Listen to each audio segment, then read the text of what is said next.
प्रिय विद्यार्थियों एवं अभिभावकगण, नमस्कार।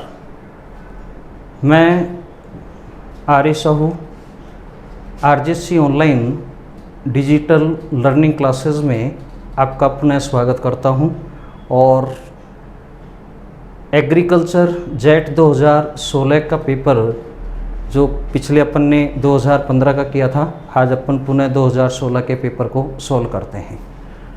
सबसे पहला क्वेश्चन हमारे पास में है, निम्न में से कौन सी गाय की श्रम कार्य के लिए उपयुक्त नस्ल है। बहुत अच्छा क्वेश्चन है। पशुपालन में इस प्रकार के क्वेश्चन आते रहते हैं। सबसे पहले सब देखें, गाय की बात कर रहा है और दूसरी बात है श्रम कार्य के लिए, अर्थात जो जितनी भी नस्ल हैं, गाय हो, भैंस हो, भेड़ हो, बकरी हो, उनको अलग अलग पर्पज के आधार पर बांटा गया है। तो मुख्य रूप से 3 प्रकार के पर्पज होते हैं, जो 3 ग्रुप हैं। पहला मिल्क पर्पज, दूध उद्देश्य के लिए। दूसरा डाउल पर्पज, दूध तथा भारवाह कार्य श्रम के लिए। और तीसरा ड्रॉट पर्पज, अर्थात भारवाह कार्य। भारवाह कार्य में कोई अपन कौन सा कार्य कहेंगे? श्रम का कार्य। तो इस तरह का विशेष ध्यान रखें कि जो नस्लें हैं इनको अलग अलग 3 भागों में बांटा गया है। पहला मिल्क पर्पज, दुधारू नस्लें। दूसरी डाउल पर्पज, द्विउद्देशीय जिसको नस्ल अपन कह सकते हैं। और तीसरा अपने पास में ड्रॉट पर्पज, जिसको भारवाह नस्ल के नाम से जानते हैं। तो इसने पूछा है श्रम कार्य के लिए, अर्थात इसको अपन बोल सकते हैं ड्रॉट पर्पज। कौन सा पर्पज है बेटा? ड्रॉट पर्पज, अर्थात भार उद्देश्य है श्रम के कार्य के लिए। तो सबसे पहले ऑप्शन पे है, फर्स्ट ऑप्शन थार पारकर। सबसे पहले हमारे पास में जो सब ऑप्शन ए ऑप्शन है थार पारकर।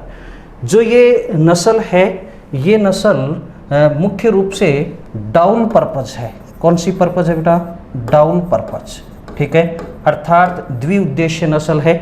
ये नस्ल दूध तथा भारवाह दोनों के लिए उपयुक्त मानी जाती है। दूसरा हमारे पास में जो ऑप्शन है बी ऑप्शन, जिसको अपन ने नागौरी है, ये नस्ल है, ये केवल ड्रॉट पर्पज के लिए है, अर्थात भारवाह कार्य या श्रम कार्य के लिए उपयुक्त मानी जाती है। और तीसरा हमारे पास में जो नस्ल है सी ऑप्शन है, वो है गीर। और जो गीर नस्ल है, ये मिल्क पर्पज, अर्थात ये दुधारू नस्ल है। कौन सी नस्ल है? दुधारू नस्ल।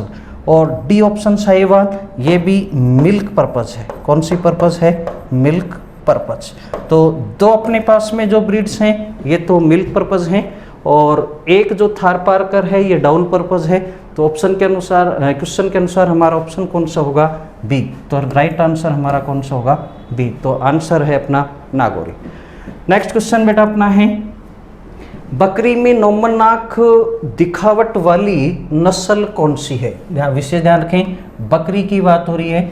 ये एक इस रोमननाक एक कैरेक्टरिस्टिक्स है, एक विशेषता है जो बकरी की किस नस्ल में पाई जाती है। देखें, सबसे पहला ऑप्शन हमारे पास में है जमुनापुरी, दूसरा है बारबरी या बारबरी, तीसरा ऑप्शन बीटल और डी ऑप्शन हमारे पास में है मारवाड़ी। आपको इनको डिटेल से लेते हैं। सबसे पहले हम बात करते हैं ए जमुनापारी। बिल्कुल, इस जो नस्ल है, इस नस्ल में रोमन नाक पाई जाती है। क्या पाई जाती है? बहुत अच्छी विशेषता है, रोमन नाक पाई जाती है। लेकिन इसके साथ साथ इसके और कौन कौन सी विशेषता है, ये भी आपको मैं साथ में लेकर के चलता हूँ कि रोमन नाक के साथ में इस प्रकार की जो नस्ल है, इस प्रकार की नस्ल को रूरल गोट के नाम से भी जाना जाता है, ग्रामीण बकरी या घुमक्कड़ बकरी के नाम से भी जाना जाता है, क्योंकि एक ऐसी नस्ल है जो एक जगह स्टाफ फीडिंग या एक जगह बांध करके आप इसको पाल नहीं सकते, और ये घूम घूम करके अपना पालन पोषण करती है। इसकी वजह से इसको रूरल ग्रामीण या घुमक्कड़ बकरी के नाम से जाना जाता है। दूसरे हमारे पास में जो ऑप्शन है वो है बी ऑप्शन, जिसमें बर्बरी है। इसकी बहुत इंपॉर्टेंट जो कैरेक्टरिस्टिक्स हैं उनमें है ट्वाइस, अर्थात एक बार में हमेशा 2 बच्चे देती है। दूसरी, इस प्रकार की जो नस्ल है, इस प्रकार की नस्ल को सिटी गोट के नाम से जाना जाता है। किस नाम से बेटा? सिटी गोट, शहरी बकरी के नाम से जाना जाता है। और इस प्रकार की जो ये नस्ल है, इस प्रकार की नस्ल को घूमना फिरना पसंद नहीं है, इसलिए ये शहरों में ज़्यादा पाली जाती है। अर्थात ये स्टाफ फीडिंग के लिए सबसे उपयुक्त नस्ल है। कौन सी नस्ल है? स्टाफ फीडिंग, अर्थात इसको बांध करके आसानी से पाला जा सकता है, तो शहरों में इसको सबसे ज़्यादा पाला जाता है। सी ऑप्शन हमारे पास में है, वो है बीटल। इस प्रकार की जो नस्ल है, इस प्रकार की नस्ल की जो मेन करैक्टरिस्टिक्स है वो ये है कि इस प्रकार की नस्ल में दाढ़ी पाई जाती है। क्या पाई जाती है बेटा? दाढ़ी। ध्यान रखना किसी में भी नहीं है, विशेष रूप से बीटल की सबसे बड़ी विशेषता है किसमें क्या पाई जाती है? दाढ़ी पाई जाती है। डी ऑप्शन हमारे पास है, वो है मारवाड़ी। ठीक है, ये मारवाड़ी बकरी की भी नस्ल है बेटा, और भेड़ में भी आपको मारवाड़ी नस्ल मिलेगी, तो भेड़ और बकरी दोनों के अंतर्गत आती है। और इसकी जो विशेषता है बकरी में, ये ऐसी नस्ल है, ठीक है, जो राजस्थान में सबसे ज़्यादा पाई जाती है, और साथ में इस प्रकार की जो नस्ल है इसमें सर्वाधिक डिजीज रेसिस्टेंट कैपेसिटी पाई जाती है। कौन सी कैपेसिटी? डिजीज रेसिस्टेंट कैपेसिटी, अर्थात रोग प्रतिरोधक क्षमता सबसे ज़्यादा पाई जाती है। वो उस नस्ल का नाम कौन सी है? मारवाड़ी। और एक और सबसे बड़ी इसकी विशेषता बता दें कि ये जो नस्ल है ये बकरियों में सबसे ओल्डेस्ट ब्रीड्स है। कौन सी ब्रीड्स है? ये सबसे ओल्डेस्ट, सबसे पुरानी नस्ल है बकरियों में। वो नस्ल कौन सी है? मारवाड़ी। तो हमसे क्वेश्चन क्या पूछा गया था कि बकरी में रोमन नाक, तो रोमन नाक किस में पाई जाती है? मैंने विशेषता बताई दी आपको। ऑप्शन नंबर कौन सा? पहला, अर्थात किस में पाई जाती है? जमुना पारी। नेक्स्ट बेटा हमारे पास में जो क्वेश्चन है तीसरा नंबर का, निम्न में से या को रोगाणुनाशक, अर्थात इसको बोलते हैं एंटीसेप्टिक। क्या बोलेंगे? एंटीसेप्टिक, ठीक है, की तरह पशु चिकित्सा में काम में लिया जाता है। अर्थात ये विभिन्न प्रकार के मेडिसिन्स हैं, इनमें कौन सी ऐसी मेडिसिन्स हैं जिनको पशु चिकित्सालय में रोगाणुनाशक या एंटीसेप्टिक के रूप में काम में लिया जाता है? सबसे देखें, पहला ऑप्शन हमारे पास है बोरिक एसिड, दूसरा ऑप्शन है क्लोरोफॉर्म, तीसरा है अदरक, और चौथा हमारे पास में है वो कौन सा है? यूरिया। लेकिन ध्यान रखें, जो पहला ऑप्शन हमारे पास है ये राइट ऑप्शन है कि जो बोरिक एसिड है वो कौन सा है? एंटीसेप्टिक, जिसको पशु चिकित्सालय में या रोगाणुओं को नष्ट करने के लिए सबसे ज़्यादा उपयोग में लिया जाता है। आगे क्या देखें, बी ऑप्शन हमारे पास है क्लोरोफॉर्म, ये निश्चेतक अर्थात बेहोश करने के लिए काम में आता है। अदरक जो वेटनरी में या पशु चिकित्सा में इस तरह का कोई इसका ऑप्शन नहीं है जो विशेष रूप से कोई कार्य है या मेडिसिन में इसका कोई यूज हो, और यहाँ भी इसका मेडिसिन में यूरिया का भी किसी प्रकार का यूज नहीं है। तो दो ऑप्शन अपने पास हैं, 200 में से अपने सेलेक्ट करें, तो यहाँ पर राइट आंसर हमारे पास होगा वो कौन सा होगा? बैरिक एसिड, अर्थात option number A. Next question हमारे पास में बेटा है, बछड़े के आहार स्वरूप खीस कोलेस्ट्रम का सबसे प्रमुख कार्य है। ध्यान रखना, ये शब्द पढ़ना बहुत जरूरी, क्वेश्चन बहुत अच्छा है और इसमें बहुत कंफ्यूजन है, ठीक है, इसलिए विशेष रूप से ध्यान रखें कि क्वेश्चन को बहुत अच्छी तरह या 2 बार पढ़ने तो ज़्यादा बेटर रहेगा। बछड़े के आहार में खीस, ठीक है, सबसे महत्वपूर्ण अर्थात सबसे प्रमुख, ध्यान रखना इसने पूछा सबसे प्रमुख कार्य क्या है। पहला ऑप्शन पढ़ते हैं, दांतों का सही विकास करना। ये ऑप्शन आपको लग रहा होगा कि इसका उद्देश्य नहीं हो सकता, तो ये ऑप्शन क्या है? गलत। आंखों को रोशनी प्रदान करना, बिल्कुल, जो खीस है वो आंखों को रोशनी प्रदान करता है, तो ये हमारे पास पहला डाउट आ चुका है।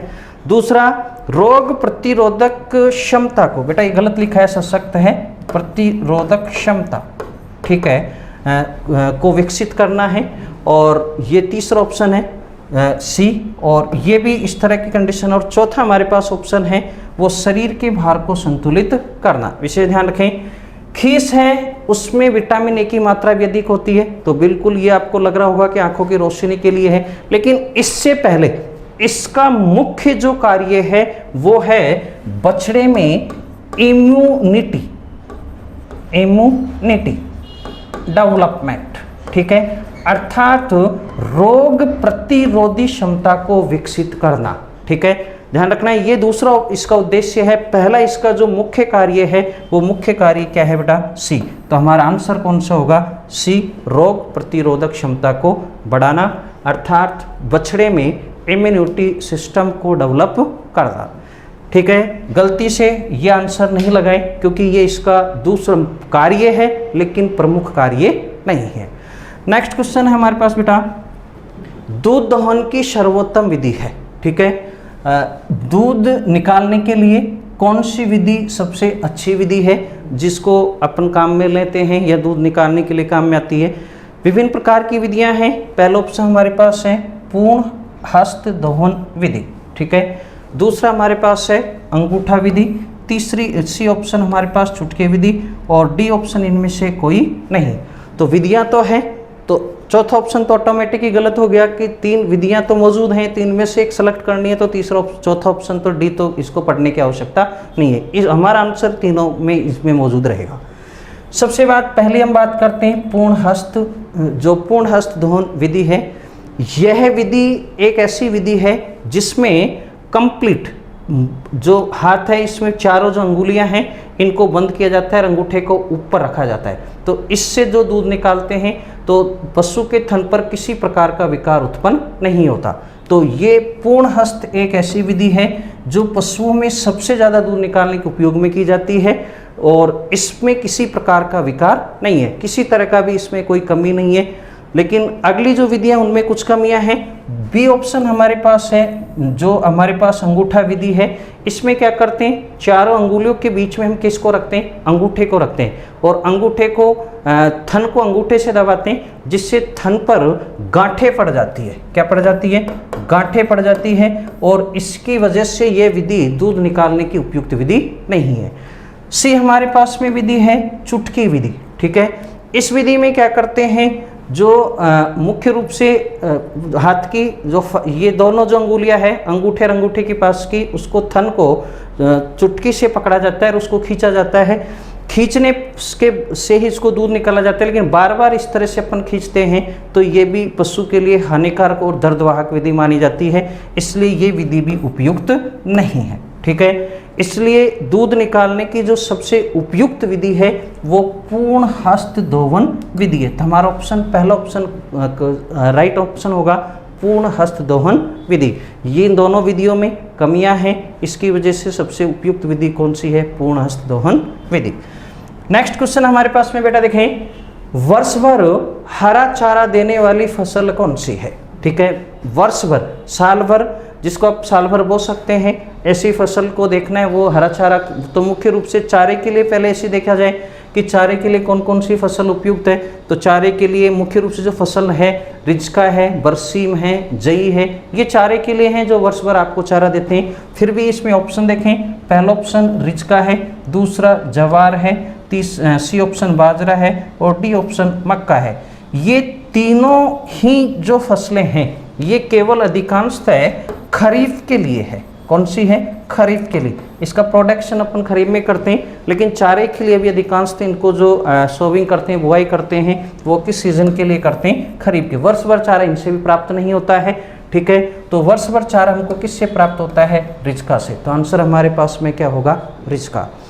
नेक्स्ट क्वेश्चन हमारे पास में बेटा, सर्वप्रथम नवजात बछड़े को पिलाना चाहिए। बहुत अच्छा क्वेश्चन है।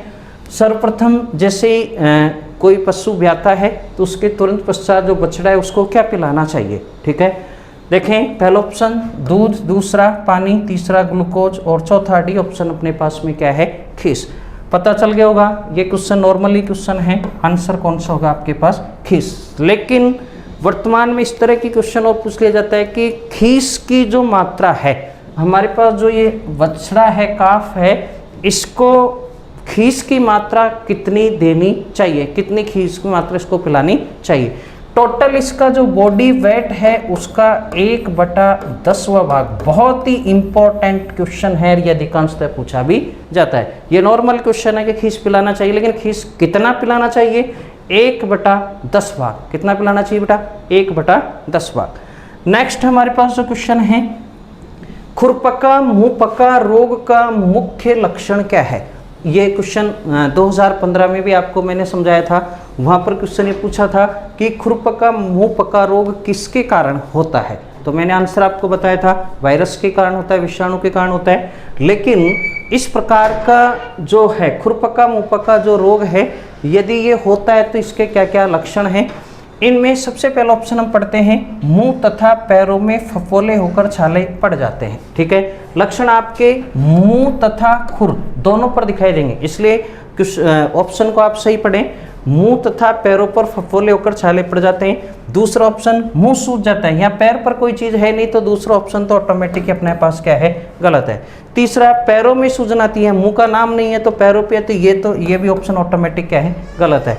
चौथा ऑप्शन डी आफरा आ जाता है, ये कोई इसका ऑप्शन, क्योंकि बीमारी अलग है तो आफरेसिस का कोई संबंध नहीं है, इसलिए चौथा ऑप्शन भी क्या है, गलत है। तो राइट आंसर हमारे पास में क्या होगा बेटा, ए, अर्थात मुंह तथा पैरों में फफोले होकर के क्या पड़ जाते हैं, छाले। और ये रोग होता किससे है, वायरस के कारण होता है। ठीक है, नेक्स्ट क्वेश्चन बेटा हमारा, उत्तर भारत में भैंस की अधिक दूध उत्पादन वाली नस्ल का क्या नाम है। अर्थात ये क्वेश्चन पूछ रहा है कि उत्तर भारत जो है उसमें मैक्सिमम मिल्क प्रोडक्शन की नस्ल कौन सी है। नस्लों में भैंस की बात करते हैं कि साहब भैंस, कौन सी भैंस की नस्ल है जो सबसे ज़्यादा दूध उत्पादन का कार्य करती, मिल्क प्रोडक्शन है। तो पहला ऑप्शन हमारे पास में है बेटा जिसका नाम है सूरती, दूसरा ऑप्शन बी ऑप्शन नीली रावी, तीसरा ऑप्शन हमारे पास में सी मैसाना, और चौथा ऑप्शन हमारे पास में है मुर्रा। जो हमारे पास में मुर्रा है, इस मुर्रा का जो मिल्क प्रोडक्शन है, ये मिल्क प्रोडक्शन 2500 लीटर प्रति लैक्टेशन। ठीक है, अर्थात एक ब्यात में लगभग 2500 लीटर दूध देती है।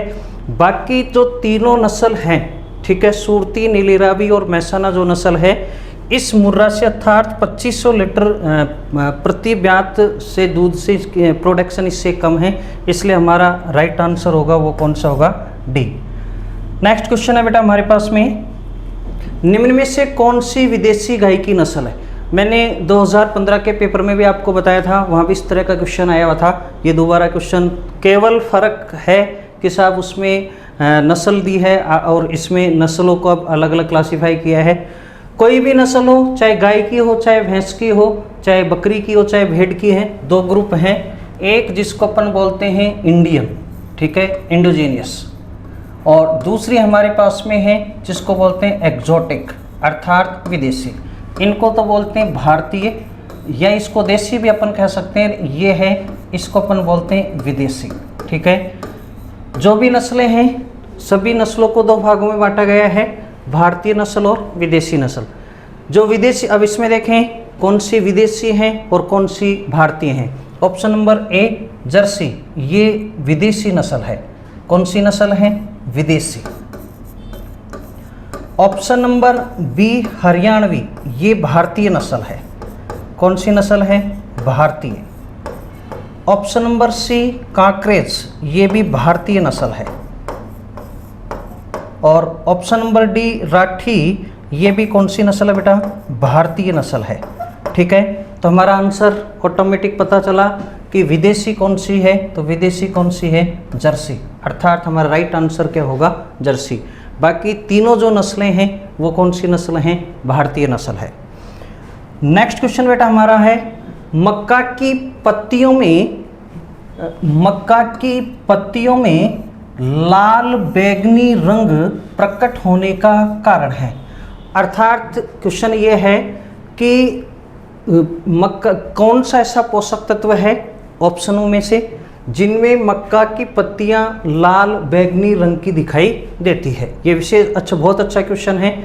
ऑप्शन हमारे पास में है फॉस्फोरस की अधिकता, दूसरा हमारे पास में है फॉस्फोरस की कमी, तीसरा कैल्शियम की अधिकता, चौथा कैल्शियम की कमी।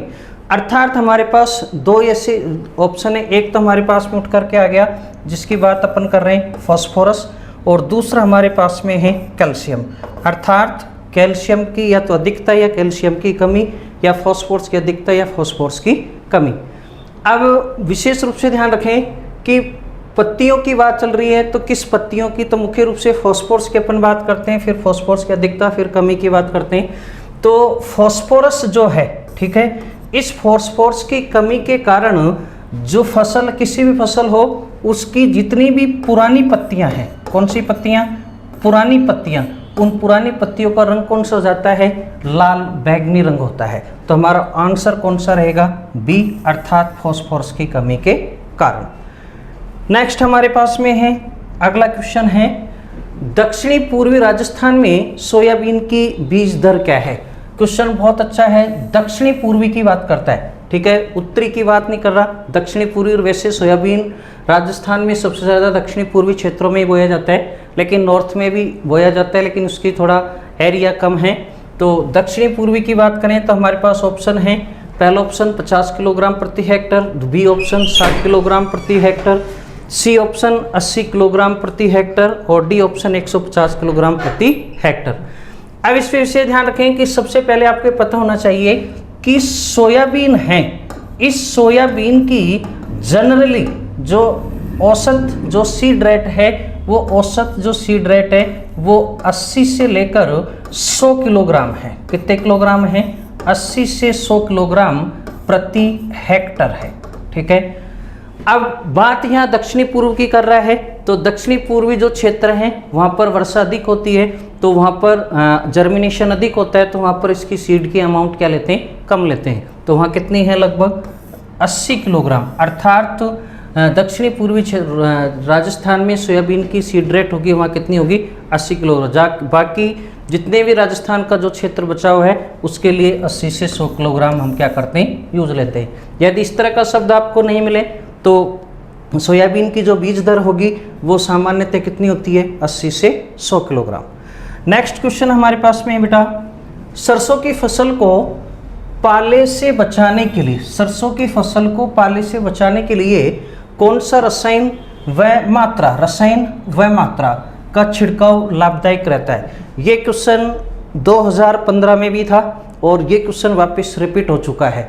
2015 में इस तरह से था कि पाले से बचने के लिए फसलों में किसका छिड़काव करना चाहिए, और वहाँ मैंने आपको बताया था किसका, H2SO4, वहाँ नाम दिया हुआ था H2SO4, उसकी मात्रा पूछी थी कि H2SO4 की मात्रा कितनी लेते हैं, यहाँ मात्रा भी है और यह जो केमिकल है वो भी दिया गया है। तो आपको आंसर इसका, क्योंकि जब आपने 2015 का वीडियो देखा होगा तो उसका आंसर ऑटोमेटिक आपको इसमें पता चल गया होगा। तो इसका आंसर कौन सा होगा, गंधक का तेजाब। तो हिंदी में H2SO4 को क्या बोलते हैं, गंधक का तेजाब, और उसकी मात्रा कितनी थी, 0.1% और 0.1%।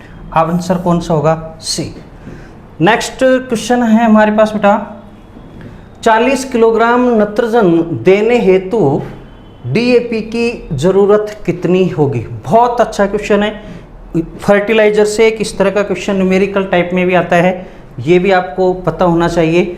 दो आसान इसके तरीके हैं, लेकिन पहले आप ऑथेंटिक तरीका देखें कि 40 किलोग्राम नत्रजन का मतलब 40 किलोग्राम नाइट्रोजन। ये 40 किलोग्राम जो हम नाइट्रोजन दे रहे हैं ये किससे दे रहे हैं, DAP से। किससे दे रहे हैं बेटा, DAP से।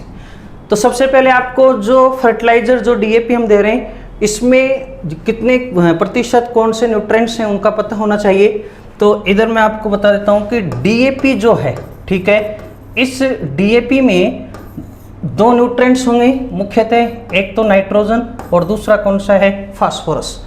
नाइट्रोजन की जो मात्रा होती है 18% होती है और फास्फोरस की जो मात्रा होती है वो 46% होती है। कितनी परसेंट होती है, 46%। अपन को ज्ञात किसका करना है, नाइट्रोजन, अर्थात आपको इससे कोई मतलब नहीं है, फास्फोरस से मतलब नहीं है। हम फर्टिलाइजर DAP के रूप में दे रहे हैं, लेकिन इसमें केवल नाइट्रोजन की आपसे मात्रा पूछिए। देखें कितना किलो है, 40 किलोग्राम नाइट्रोजन लेना है, तो ये 40 किलोग्राम नाइट्रोजन, ठीक है। अब आपको ये पता होना चाहिए कि जो DAP है, इस DAP में नाइट्रोजन कितना परसेंट है, 18%। ये 18% नाइट्रोजन हो गया, ठीक। कितने में से परसेंट है, ये 100 में से। कितने में से है, 100 में से, ठीक है। चेक करें, 18 को काटें, 2 से काट लें 9, यहाँ कितना आ गया 20, मल्टीप्लाई करें 2000 अपॉन 9, डिवाइड करें 9 दूना 18, 9 दूना 18 और 9 दूना 18.2, अर्थात ऑप्शन चेक करें, पहला ऑप्शन गलत, दूसरा ऑप्शन सही और राइट, और तीसरा ऑप्शन गलत और चौथा ऑप्शन गलत। तो राइट आंसर हमारा पास कौन सा है, बी। इस आधार पे आप एक तो ऑथेंटिक तरीका ये है, यदि आपको इस तरह भूल जाएं कि साहब कितना ऊपर लिखें कितना नीचे लिखें, तो इसकी आवश्यकता नहीं है। आप डायरेक्ट भी देख सकते हैं कि 40 किलोग्राम नत्रजन ले रहे हैं, तो ये विशेष ध्यान रखें कि जो भी आप फर्टिलाइजर ले रहे हैं तो उस फर्टिलाइजर को 100 पे ध्यान रखें, ठीक है। तो 100 लिया तो 100 किलोग्राम में नाइट्रोजन कितना किलो हो जाएगा, 18 किलो। कितना होगा, 18। कट्टे की बात नहीं, ध्यान रखना उसमें 50 किलो होता है, बात यहाँ प्रतिशत की हो रही है, तो प्रतिशत 100 से होगा, तो 100 किलोग्राम में कितना होगा, 18। उसके बाद में अपने को पास में टोटल लाना कितना है, 40। उसके बाद में फिर 100 है, फिर कितना हो गया, 18। 18 दूने कितने होते हैं, 36। ये 36 किलो का तो अपने पास में हिसाब आ चुका है। फर्टिलाइजर कितना हो गया, 200। तो आपको ये पता है कि 36 से भी 40 पहुंचा नहीं है, तो 200 से ऊपर जाएगा। तो 200 से ऊपर जाएगा तो 200 के लगभग का आप डाटा देखें तो ये तो ऑटोमेटिक ही गलत हो चुका है, ठीक है। 30 आ नहीं सकता क्योंकि बचा 4 किलो ही है, इसके बाद ये आ ही नहीं सकता इससे ज़्यादा, तो अपने आप ऑप्शन आपको पता चल जाएगा। तो आंसर अपने पास में क्या होगा, 222 किलो। तो न्यूमेरिकल का ध्यान रखें।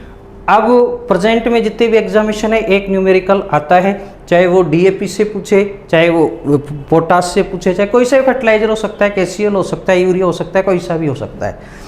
नेक्स्ट क्वेश्चन बेटा, सोयाबीन में खरपतवार नियंत्रण हेतु अंकुरण के पश्चात किस शाकनाशी का उपयोग करते हैं? कौन से वीडिसाइड या कौन से हर्बिसाइड का उपयोग किया जाता है? देखें, पहला ऑप्शन हमारे पास में सोयाबीन की केवल बात सोयाबीन की कर रहा है, और अंकुरण के पश्चात, ठीक है, अंकुरण के पश्चात होगा। ऐसा जो कोई भी हर्बिसाइड होगा वो अंकुरण के पश्चात होगा। तो मैं आपको पहले ऑप्शन बता देता हूँ।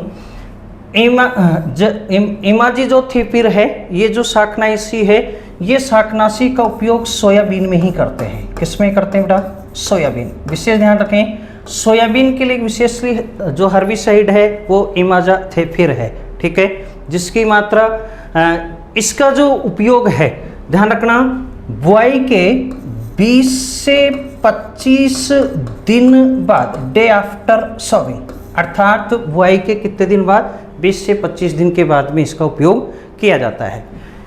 दूसरा हमारे पास में है पेंडेमेथलिन। इसका जो हर्बिसाइड है इसका उपयोग केवल पल्सेज क्रॉप में ही किया जाता है। किस में किया जाता है? पल्सेज। जितनी भी दलहनी फसलें हैं उनके अंतर्गत पेंडेमेथलिन का यूज करते हैं। अगला हमारे पास ऑप्शन है सी, एलाक्लोर। अधिकांशतः इसका उपयोग खाद्यान्न में करते हैं, सीरियल्स क्रॉप्स में करते हैं, लेकिन मोस्टली इसका उपयोग हम शुगर कैन में करते हैं। किस में करते हैं बेटा? शुगर कैन, गन्ने में करते हैं। डी ऑप्शन हमारे पास फ्लूक्लोरेलिन। इसका जो उपयोग है मुख्य रूप से दोनों फसलों में हम कर सकते हैं, पल्सेज, दलहनी फसल, और दलहनी फसलों के साथ में तिलहनी फसलों में भी हम इसका क्या करते हैं? उपयोग करते हैं। तो यदि दलहनी और तिलहनी इस प्रकार की फसल हो तो उसके लिए हम किसका यूज करते हैं? फ्लूक्लोरेलिन। तो आंसर हमारा होगा क्या? सोयाबीन के खरपतवार नियंत्रण के लिए हम किसका उपयोग करते हैं? इमाजिथापिर का उपयोग किया जाता है। तो हमारा ऑप्शन कौन सा होगा? पहला आंसर क्या होगा? सही होगा। नेक्स्ट क्वेश्चन हमारे पास में बेटा, सिंचाई जल के साथ उर्वरक देने की विधि क्या कहलाती है? कुछ ऐसे टॉपिक होते हैं बेटा जिनमें आपको इंग्लिश वर्ड ध्यान रखना बहुत ज़रूरी है। सिंचाई को हम इंग्लिश में कहते हैं इरिगेशन। क्या बोलते हैं बेटा? इरिगेशन, ठीक है। इसके साथ में उर्वरक को अपन कहते हैं फर्टिलाइजर। क्या बोलते हैं? फर्टिलाइजर, ठीक है। अब साहब सिंचाई जल के साथ में किसका यूज करा रहा है? उर्वरक का, अर्थात फर्टिलाइजर का, ठीक है। अब ऑप्शन देखें, ये तो ऑप्शन हो ही नहीं सकता। सिंचाई को आप जानते हैं, ठीक है, प्राकृतिक साधनों के द्वारा जो पानी दिया जाता है वो क्या कहलाता है? सिंचाई। तो ये तो कहीं एडजस्ट हो, तो पहला ऑप्शन क्या है? गलत। दूसरा है हर्बिगेशन। दूसरा ऑप्शन क्या है? हर्बिगेशन। अब देखें, हर्बिगेशन की बात करते हैं तो हर्बिगेशन देखो किससे बना है? इस हर्बिगेशन जो शब्द बना है वो इरिगेशन प्लस हर्बिगेशन हर्बिसाइड किससे बना है बेटा? इरिगेशन तथा हर्बिसाइड से बना है, ठीक है। इसी तरह से फर्टिगेशन है, वो फर्टिगेशन किससे बना है? इरिगेशन प्लस फर्टिलाइजर, उर्वरक। और केमिगेशन इरिगेशन प्लस केमिकल, रसायन। इन्हीं के आधार पर इनका नाम है। पहला ऑप्शन आपको सामने बता दिया। हर्बिगेशन का मतलब है हर्बिसाइड, शाकनाशी। क्या है? शाकनाशी। यदि कोई शाकनाशी को हम सिंचाई जल के साथ यूज करते हैं तो दोनों का आपस में मिला दो बेटा, क्या कहलाएगा? हर्बिगेशन। अर्थात इसका ये शब्द लें और इसके पीछे शब्द जोड़ दें तो क्या बन जाएगा? हर्बिगेशन। यदि सिंचाई जल के साथ उर्वरक, फर्टिलाइजर को अपन क्या बोलते हैं? उर्वरक। और वो किसके साथ यूज हो रहा है? सिंचाई के साथ, तो इसको अपन क्या बोल देंगे? फर्टिगेशन। यदि इरिगेशन के साथ में किसी प्रकार का आप केमिकल या रसायन यूज करते हैं तो उसको क्या बोलेंगे? केमिगेशन। आंसर आपको इससे पता चल गया होगा कि सिंचाई जल के साथ यदि उर्वरक दे रहे हैं तो ये उर्वरक दे रहे हैं तो इसको अपन क्या बोलेंगे? फर्टिगेशन। अर्थात आंसर हमारे पास कौन सा होगा? सी, राइट आंसर।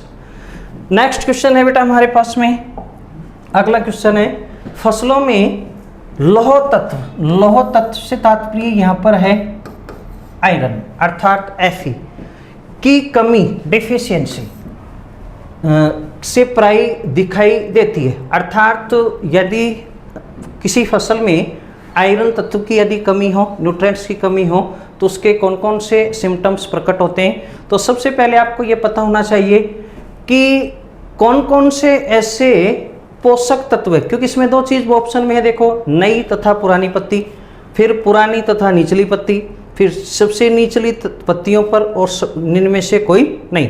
तो सबसे पहले ये पता होना चाहिए आपको कि जितनी भी न्यू लीव्स हैं, जितनी भी नई पत्तियां हैं, ठीक है, इन नई पत्तियों पर मुख्य रूप से कौन कौन से ऐसे न्यूट्रिएंट्स हैं जिनसे इनकी कमी का पता चलता है। तो ऐसे न्यू जो है उसमें मुख्य रूप से एक तो सल्फर है, एक मैग्नीज है, ठीक है, सल्फर है, मैग्नीज है। दूसरा हमारे पास में जो था वो कौन सा था? आयरन, ठीक है। और चौथा हमारे पास में जो है वो है कॉपर। अर्थात चार ऐसे न्यूट्रिएंट्स हैं जिनकी कमी के लक्षण केवल नई पत्तियों पर ही दिखाई देते हैं। तो इससे आपको आंसर अपने ऑटोमेटिक पता चल, कहीं भी कंफ्यूज होना ही नहीं है। यदि आप बाकी के जितने भी न्यूट्रिएंट्स हैं उनके जो सिम्टम्स है पुरानी पत्तियों पर दिखाई देते हैं, बाकी सल्फर, मैग्नीज, आयरन और कॉपर इनकी कमी के लक्षण केवल नई पत्तियों पर ही दिखाई देते हैं। अब देखें ऑप्शन को सोल्व करें। नई ऊपरी पत्तियां, जो नई पत्ती होगी वो कहाँ लगेगी बेटा? ऊपर, तो ये नई पत्तियों की बात कर रहे हैं, ठीक है। पुरानी निचली, जो पुरानी पत्ती होगी वो कहाँ होगी बेटा? वो देखे नीचे पैरेलल पे, तो वो कौन सी? पुरानी। तो ये तो ऑटोमेटिक ही क्या हो गया? गलत। सबसे निचली पत्ती कौन सी हो गई? पुरानी। तो ये भी ऑटोमेटिक क्या है? गलत। इसमें कोई है ही नहीं, तो आंसर अपने पास में क्या होगा? ए। विशेष ध्यान रखें, खें भी आपको रटने की आवश्यकता नहीं है। यदि इस तरह के तत्व की बात करता है, अर्थात नई पत्तियों पर यदि किसी न्यूट्रिएंट्स की डिफिशियंसी का यदि आपको सिम्टम्स देखना है तो न्यूट्रिएंट न्यू लीव्स पर केवल सल्फर, मैग्नीज, आयरन और कॉपर से ही नई पत्तियों पर सिम्टम्स प्रकट होते हैं, बाकी किसी पर नहीं होते, बाकी सभी पुरानी पत्तियों पर होते हैं। नेक्स्ट क्वेश्चन बेटा हमारा है, दक्षिणी पूर्वी राजस्थान में सर्वाधिक क्षेत्रफल में उगाई जाने वाली फसल है। ये क्वेश्चन अभी जस्ट पीछे भी अपने पास में था, वो अलग तरह से था लेकिन लैंग्वेज वही है लगभग। दक्षिणी पूर्वी राजस्थान की बात कर रहा है, अर्थात कोटा से उदयपुर का जो क्षेत्र है, बारां है, इन क्षेत्रों की बात कर रहा है। तो सर्वाधिक क्षेत्र में उगाई जाने वाली फसल है। ऑप्शन के आधार पे चलें, धान इस बेल्ट में है नहीं, बहुत कम है। मक्का है, तीसरा सोयाबीन है, चौथा उड़द है। तो इस क्षेत्र में सबसे ज़्यादा क्या बोया जाता है? सोयाबीन। और सोयाबीन का मैक्सिमम क्षेत्रफल है राजस्थान में, वो दक्षिणी पूर्वी ही क्षेत्र माना जाता है।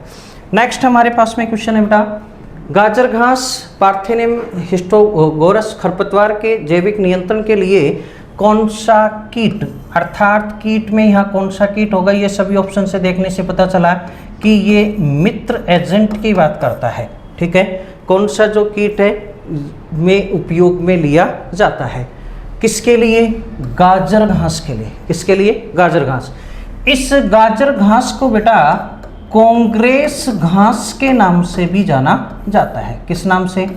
कांग्रेस घास के नाम से भी जाना जाता है। किसको?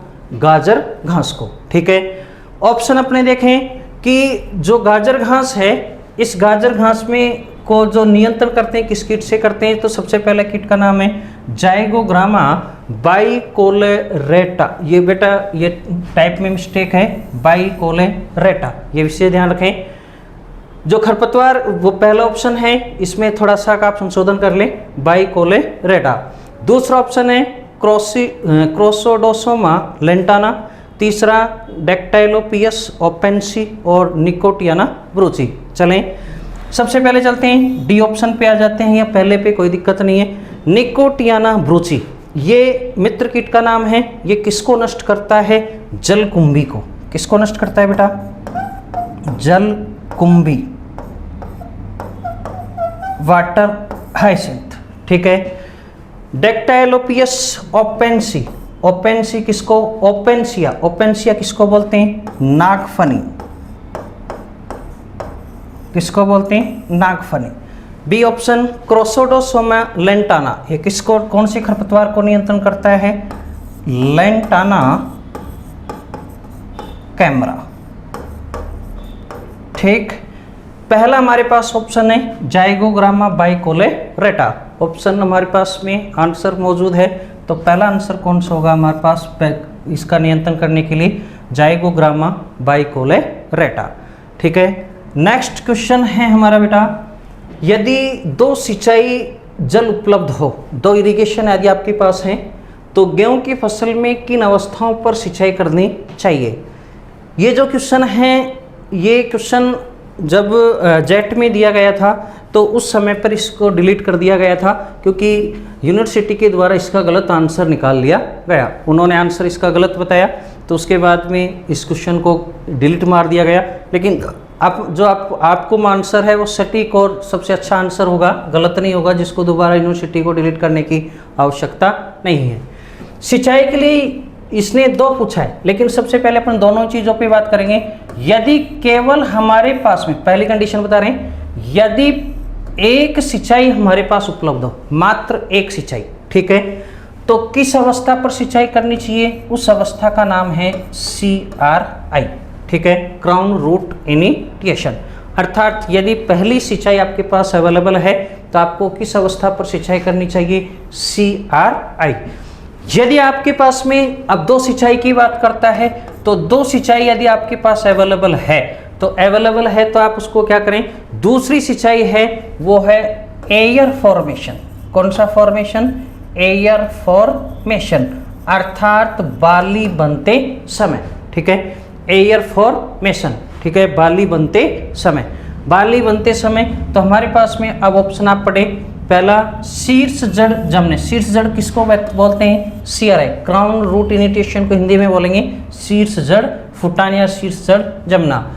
इसके बाद एयर फॉर्मेशन, बाली का बनना, फ्लोरिंग भी इसमें शब्द हो सकता है।